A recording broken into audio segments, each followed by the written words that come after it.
Guys, it's Mr. Selby here.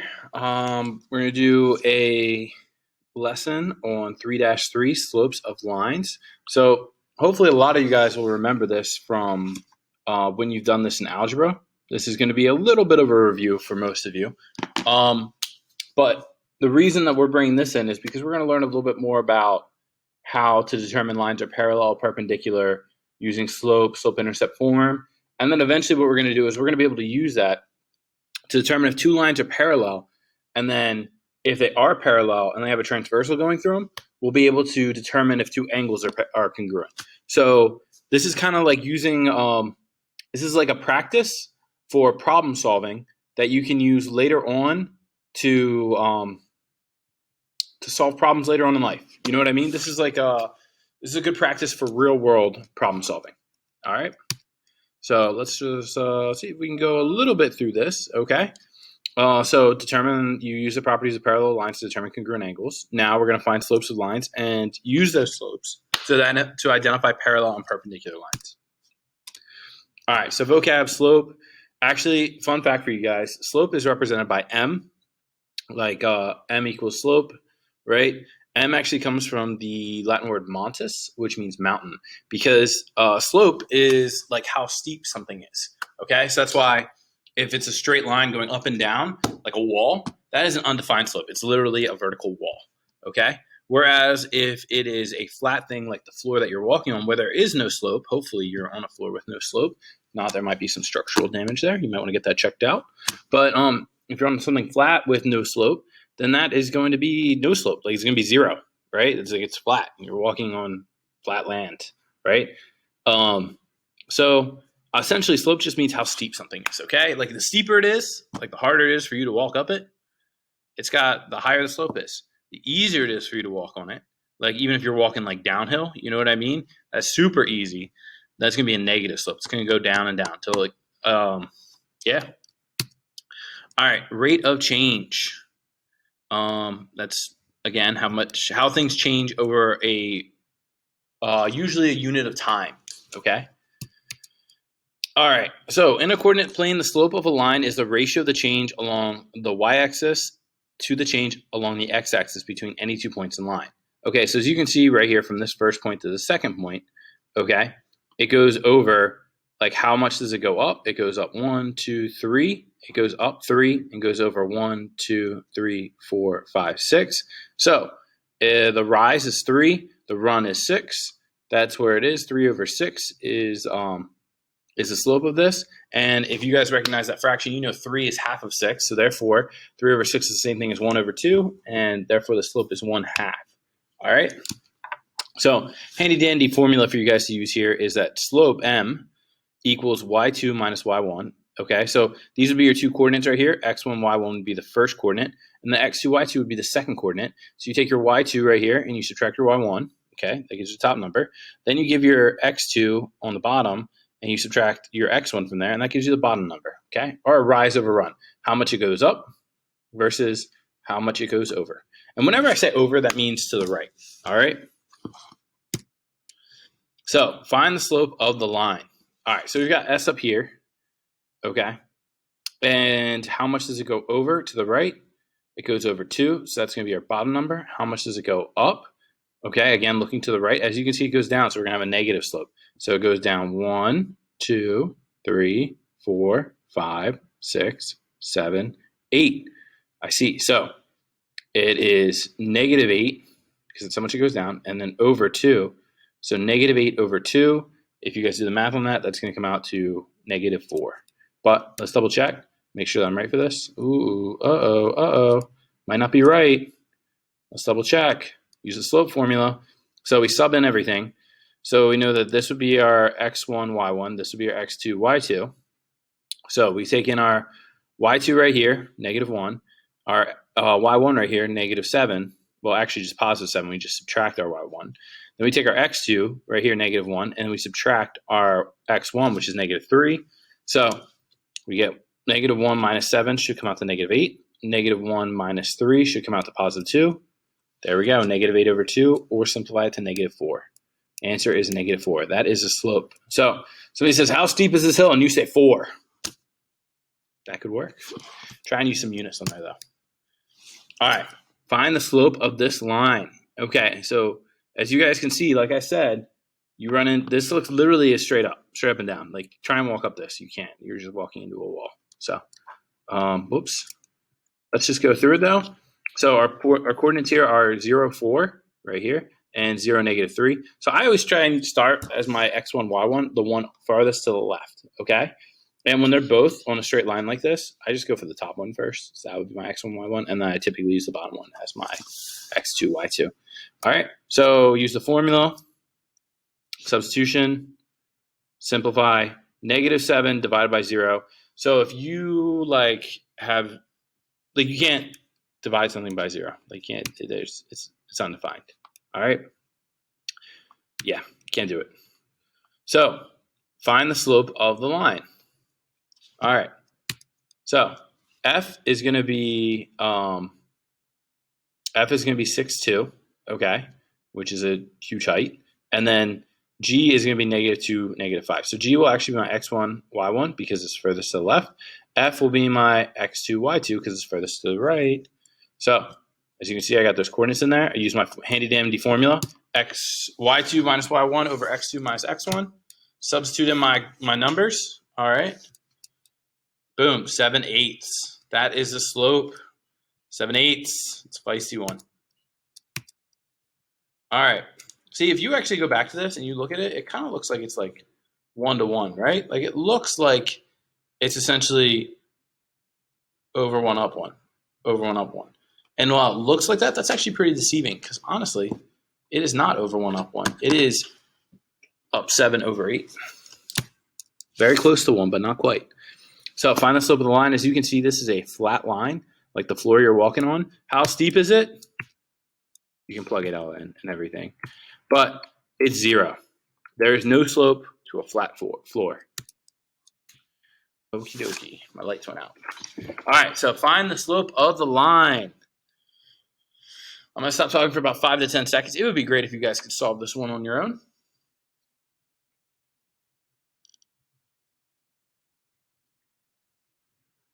All right. Hopefully you're able to solve this one on your own.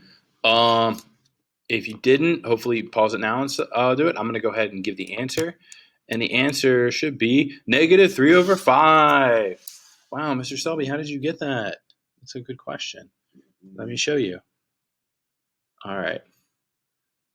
Oh, here we go. Use my handy-dandy slope formula, right? Took my coordinates, -3, 4, and 2, 1. I use -3, 4 as my x1, y1. And then 2, 1 is my x2, y2 because this was furthest left. All right. And then I plugged it into the formula. So 1 minus 4 divided by 2 minus -3, which actually becomes 2 plus 3. 1 minus 4 becomes -3. -3 divided by 5 is -3/5. All right. So you guys are probably like, oh, yeah, that makes so much sense, Mr. Selby. Please, let's go into the next one. Okay, and we will do that. All right, next one here. All right, so one more thing. If you don't understand the last one we did, or you don't understand this one, or you don't understand any of the problems we do in this, the one task I need you to do is I need you to reach out to Mr. Selby. Be like, hey, Mr. Selby, I don't understand what to do here. Please help me, please. You can message me on Schoology. You can email me. You can come to Zoom office hours, okay? Come for help. I can help. Send me a fax. I accept mail, USPS. You can also FedEx me your questions, but preferably that you just come into office hours or message me on Schoology. All right. Find the slope of the line. Okay. I'm going to stop talking for about 5 to 10 seconds. It'd be great if you guys could pause this and solve this on your own.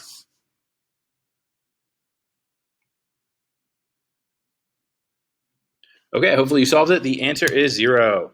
All right, it is a flat line. There is no steepness to this, but in case you're like, oh, I don't understand, Mr. Selby, I thought I was supposed to use a formula. You can use the formula. Here, I have used the formula, and I ended up getting 0/7. Remember, if you have a pizza, if you have 0 pizza, and you're trying to divide it into 7 slices and hand it out to 7 people, all 7 of those people will get 0 pizza because you have 0 pizzas in your hands. You can't divide nothing, right? Like, it's like you have nothing. You can divide it into as many pieces as you want. It's still going to be nothing.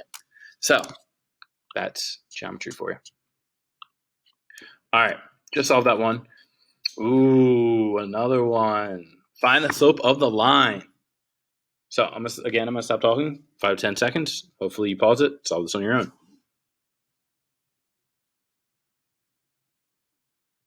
Okay, hopefully you solved it. Let's see what the answer is. The magic answer is 2. All right. Also let you know that this would be a perpendicular slope of the answer. All right, but let's double check. Let's see how Mr. Selby worked it out. All right, I used my formula, handy dandy formula. Used 2, -4, then 5, 2. Plugged it into the formula.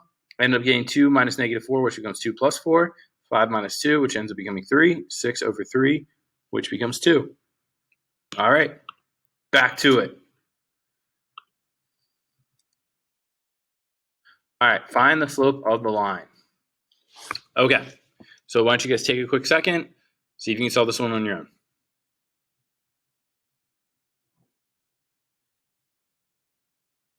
Okay, hopefully you're able to solve this.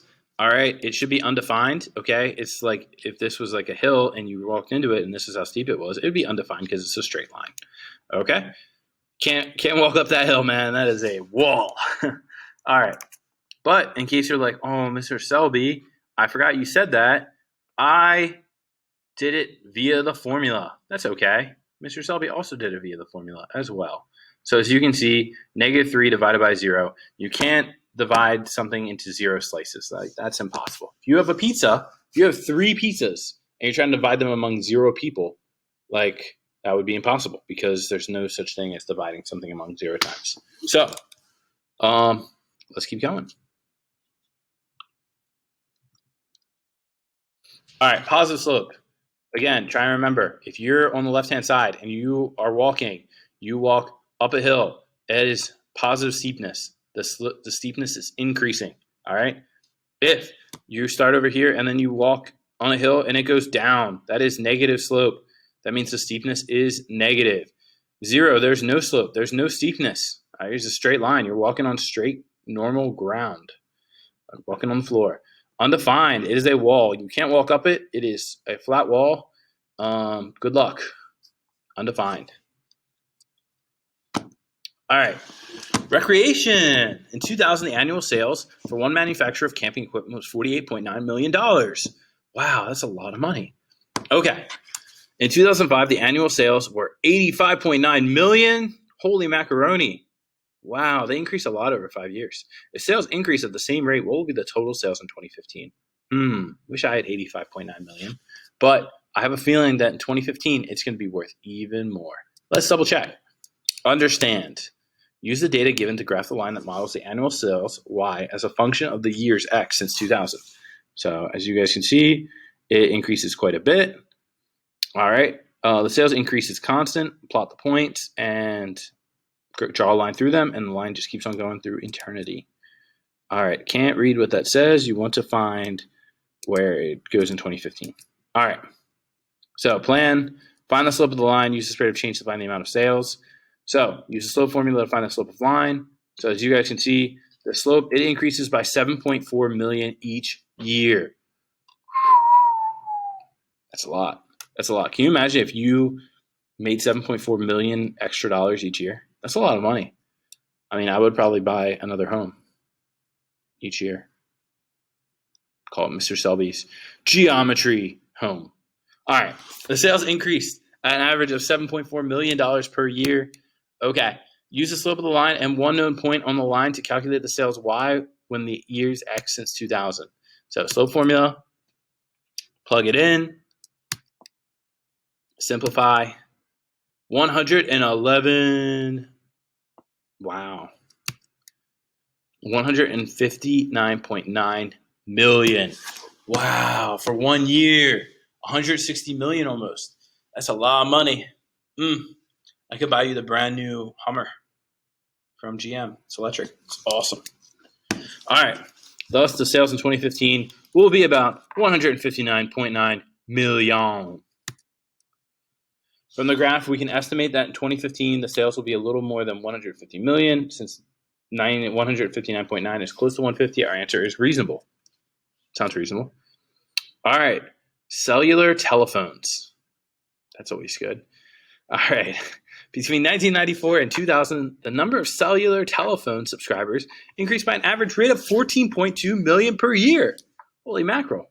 In 2000, the total subscribers were 109.5 million.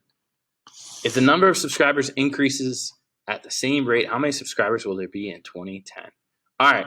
Why don't you guys take a quick second, brainstorm it on your own, see if you can figure it out, pause the screen. I'm going to stop speaking for about 5 to 10 seconds. Hopefully you can figure it out.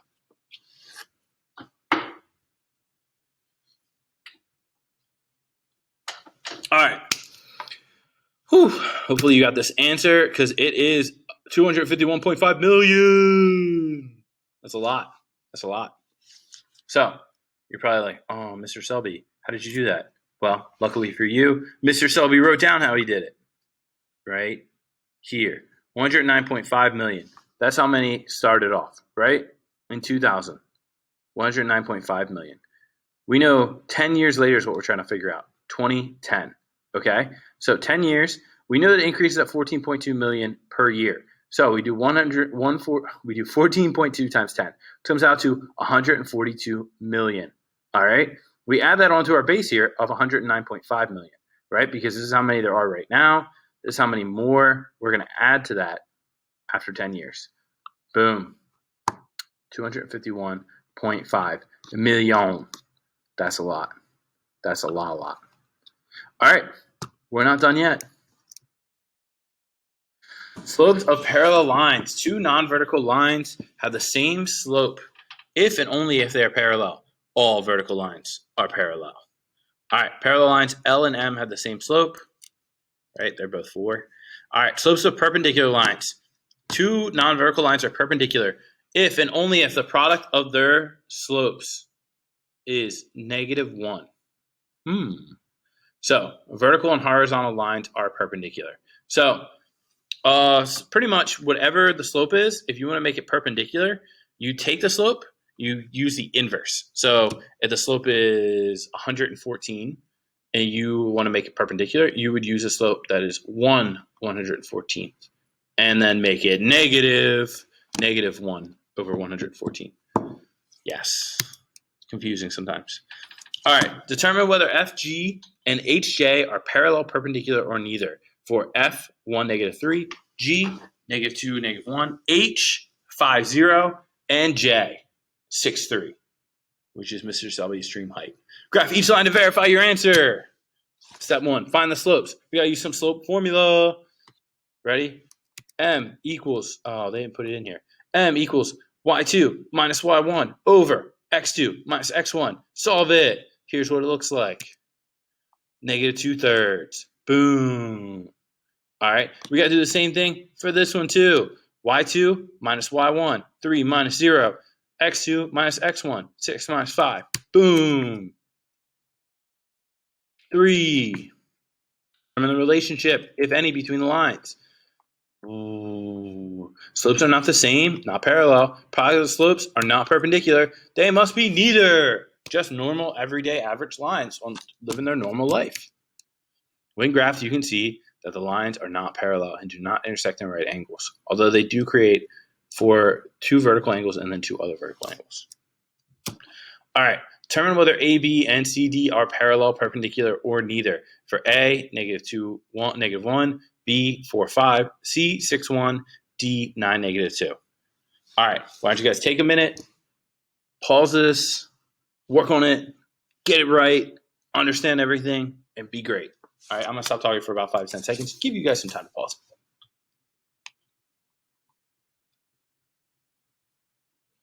Okay. Cool. Hopefully you're able to solve it because the answer is perpendicular. All right. Let's double check.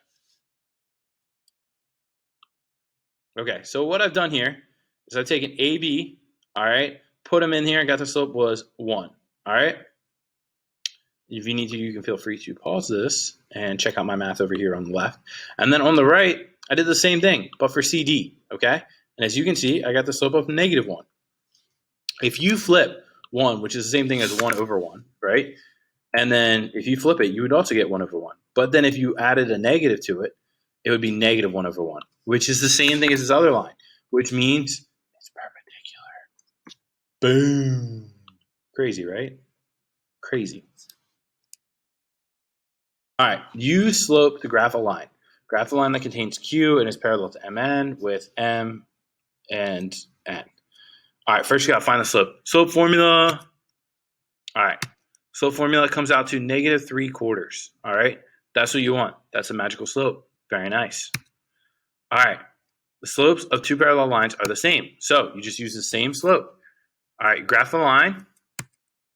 Start at 5, 1, move up 3 units, and then move to the left 4 units. Label point R. Draw QR. Ooh. Graph the line that contains R, 2, -1, and is parallel to OP with O, 1, 6, and P, -3, 1. So why don't you guys take a second? I'm going to stop speaking for about 5, 10 seconds. If you guys could go through, solve this, and if you need to, pause the screen, give yourself a little bit more time. All right. Awesome, awesome, awesome. Thank you.